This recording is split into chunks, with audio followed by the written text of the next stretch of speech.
আপনি হয়তো জীবনে অনেকবার ট্রেনে ভ্রমণ করেছেন, কিন্তু আজকে আমি যেভাবে একটি ট্রেন ভ্রমণ সম্পূর্ণ করলাম সেটি আসলে মনে রাখার মতো।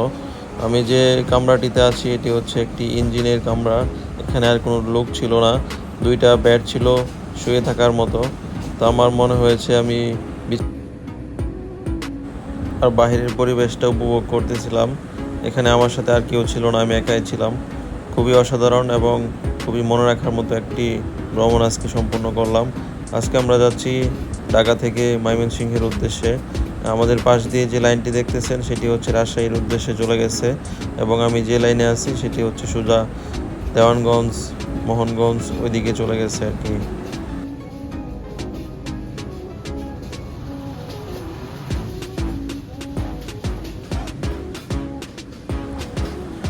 তো প্রায় ২ ঘন্টার জার্নি ছিল। তো আমি আসলে বেশিক্ষণ ভিডিও করতে পারি নাই। এরকম একটি সুন্দর পরিবেশে হঠাৎ করে ঘুমিয়ে পড়েছিলাম। যতটুকু আপনাদেরকে বাহিরের পরিবেশ দেখাতে পারতেছি, আপনারা দেখতেছেন। এখানে বাহিরের থেকে মোবাইল ছিনতাইয়ের একটি ভিডিও আমরা ফুটেজ কালেক্ট করেছি। আপনি দেখেছেন মোবাইল-টোবাইল অবশ্য বাইরে বের করবেন না। সবাই সাবধানে ট্রেনে চলাচল করবেন।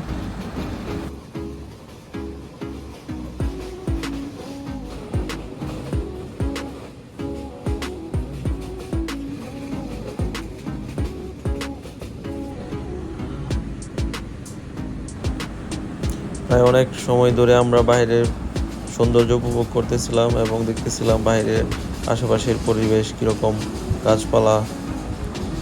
তো আপনারা যারা ট্রেনে ভ্রমণ করেন তারা অবশ্যই এই ধরনের অনুভূতি অনুভব করে থাকেন।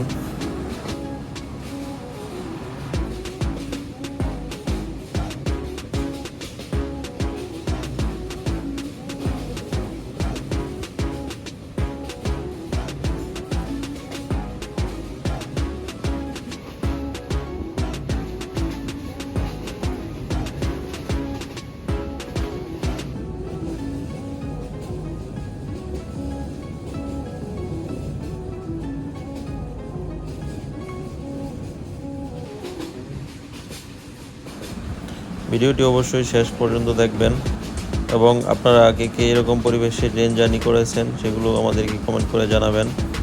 এরকম বাতাসে আমার প্রচণ্ড ঘুম আসতেছিল, তবু সজাগ ছিলাম আপনাদের জন্য ভিডিও তৈরি করার জন্য।